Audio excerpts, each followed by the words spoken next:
as this is my book, I'm free to read any of the chapters. Whereas when it's someone else's book, I think it's really important just to read chapter 1 and be done with it. So I'm going to do chapter 11, Ascension. And the reason I'm going to do that is literally when I opened the book, that's the one it landed on, precisely to the beginning of that chapter. So I thought, okay, that's what we're doing. It's a spiritual book, so it just stands to reason, really. So chapter 11, Ascension. The path to ascension isn't for the faint of hearted. The process is exhausting and requires an inordinate amount of inner healing, shadow work, evolution of the soul. Our bodies have 7 energy points within our anatomy, going from the spine's root to the top of our head. For full spiritual ascension, all the crowns need to open. There are many physical symptoms experienced during a chakra opening, often misconstrued as an illness. For instance, when my crown chakra was opening, I had to contend with depression, which occurred out of nowhere.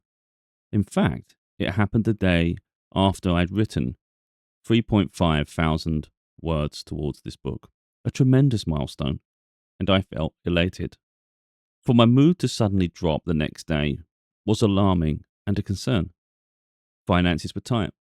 My immediate circumstances were vulnerable in terms of work and socializing, especially during a nationwide lockdown, and relocating a vast distance, taking me away from family. I considered for much of the day that my low vitality resulted from those circumstances. However, after asking in my mind, what is going on? Why am I so low? The answer arrived swiftly. Tarot cards appeared on social media, detailing the crown chakra's opening, and my computer monitors switched on from a low power state without encouragement. The signs are around us if we stop to listen. This moment was me aligning with spirit, and when I realized that this is what was happening, my mood lifted into contentment rather than doom and gloom. I still wasn't back to the productive me of the day prior, but often tentative steps forward are better than leaps backwards. All signs pointed to an imminent positive future and an abundant life. So a confusing and dark moment is worth the wonder that is to come. As mentioned previously, synchronicities accompany an ascension, as it is an enhanced stage of an awakening. So there would be moments with number combinations frequently appearing throughout each day. With heightened awareness, these number patterns will be obvious to notice, and you can rest assured that it is a sign from spirit that you are on the right path, and they are with you, guiding you through the process. Now, I'm not going to read this section because it's literally an explanation of the 7 chakras, which, I go through like a list. I don't know if I can really go to show it. It'd be very awkward to read that as in list form, and it'd be quite burdensome to listen to, I think, personally. So we're going to skip the chakras. That's obviously it's in the book. So we go past that slightly. Throughout a spiritual ascension, having faith in the universe that everything you are experiencing is for you and not to you can ease any feeling of turmoil and confusion. You're not being attacked or having negative karma bestowed upon your life, but flushing of the old you which no longer serves a purpose. To cleanse the soul and remove anything unwanted requires a detox from spirit, and you can rest assured that you will feel it within you. And with that, immense emotions, and sometimes they manifest into physical symptoms. Don't lose sight of what you want, the efforts and healing that brought you to this moment. All will be well, and peace restored with a newly enlightened soul as the reward. The connection to spirit intensifies, and you become one with the universe. Your thoughts are one and the same. I was welcomed into this spiritual enlightenment by one of my favourite psychics, Nakunya. She recorded a video with a simple message for me. I'm so happy you woke up to being one of us. You're wonderful, honey. It was nice to feel accepted and appreciated, especially after a long journey where one can't help but wonder if they have lost their mind throughout much of the process. By remaining focused, humble, and most importantly, authentic, I've grown and ascended into the best version of myself. Spirit has supported growth by guiding and bringing like-minded people into my life. Not only helping me, but embrace and be part of something bigger than any of us.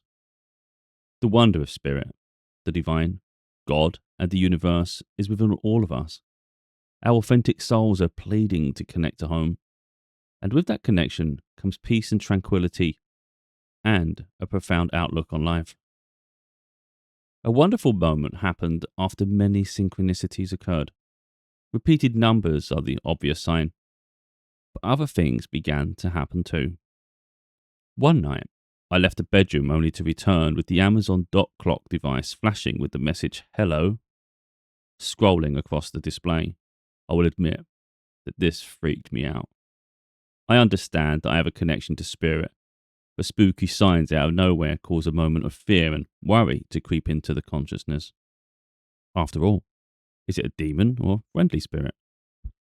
I don't do well with supernatural horror movies, so to feel like a star in one caused a moment of panic. This book has caused much drama in the spirit realm. It is written with God's blessing and guidance, while the devil and darkness are threatened and want to intervene. Considering the content I create online, it's crazy that I don't have a significant following like other people.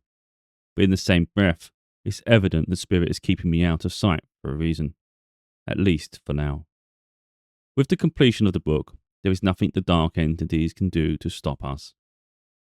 A few days after the hello message had appeared, more strange occurrences happened. My nephew spotted 6 robin birds on the garden fence. By the time I looked, some had flown away, but there was a couple at least remaining. Tarot cards appeared on social media, suggesting looking out for birds, and the cards displayed them too. At that moment, without any interaction from us, my Spotify playlist changed. The first song was about a past loved one watching over. The second song was Heaven, which was remarkable, and that continued with more songs on the same topic. However, then the theme changed to romance and love, suggesting that an ex-partner can't get me off their minds. But the most exciting thing happened directly after that song. Here was Spirit, communicating through music in the clearest way possible. Ancestors are watching over me. An ex-partner regrets their decisions. And then while the follow-up song wasn't the greatest lyrically, it was absolute in clarity. The sole theme was America, which blew my mind, as I was talking to people in America, and also have an attraction to America as a country. Spirit was guiding me in that direction and away from the past. As we go through an ascension, our spiritual powers transform and energize like never before. The connection with spirit intensifies into a beautiful orchestra of signs, confirmations, engagements, and ultimately tests. Spirit Whispers 1111 had told me that I was at a crucial stage of my ascension previously, and that a test will happen, which would most likely involve the situation surrounding my ex-partner and daughter. I'm aware more than most people, not forgiving someone hurts us more than them, and blocks us from transforming in alignment with our higher self. It's not always easy. In fact, with my situation, it got to the point where the resentment was so strong that I acknowledged the blockage but refused to forgive. The lack of trust and contempt, more than anything, was the biggest obstacle. There's no point saying, I forgive, if I don't. That'd be words not in alignment with my thoughts and emotions. I needed to find a way to forgive, as it is a big test from the universe in my ascension process. At this moment, I was conflicted. My uncle had just died and my daughter was visiting nearby for an entire week. Her mother never reached out to allow my family to spend time with her. She had travelled more than 200 miles to visit her family, but mine ignored entirely. The disrespect and manipulation run deep, and my daughter misses out on relationships with people who love her and her them. I don't say it lightly, but her bond with my family far exceeds the bond on her mother's side. It is what it is. We don't have an agenda, always have unconditional love, while they play with emotions stuck in the mindset of control. The only people their actions serve is themselves to feel superior. Everyone else suffers. But after messaging my daughter about my uncle's passing, miraculously, her mother contacted my mum and allowed a visit for most of the day.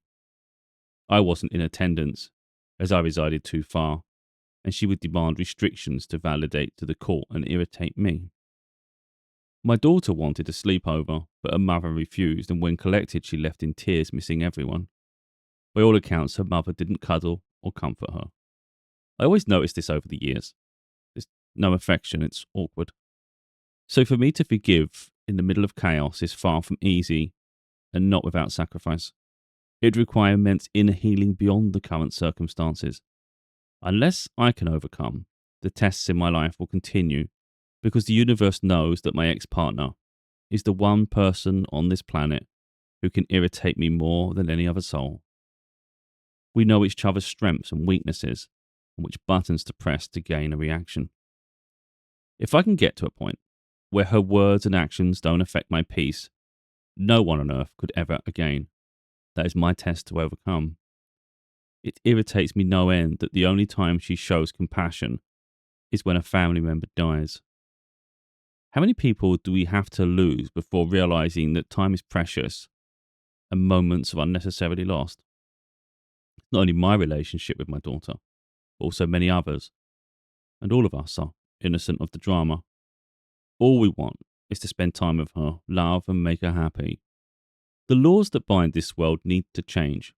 The corruption of governments and courts are there for all to see, and lives ruined in the process. We shouldn't have to live like this, but more importantly, my daughter shouldn't have to. She should be free to decide what she wants rather than someone dictate her path. I had taken a firm stance against the court and my ex. I walked away from court proceedings that I had instigated. The corruption was too much, and I wanted no part in it. Instead, I bide my time until my daughter is of an age to decide her fate. I produced a passionate statement making valid claims and proposals, while declaring my disdain at those involved in the court process. They were all inept, without compassion. I never mince my words. I say what I feel, without care for the consequences. I won't ever forgo my soul to conform to someone else's ideals. How on earth I can forgive isn't easy to contemplate, but messaging my daughter made me see the light. While what I was doing was righteous, it wasn't in her best interests. It may serve a purpose and be justified, but not having a physical relationship with her hurts her and plays into my ex's hands, as that's her goal.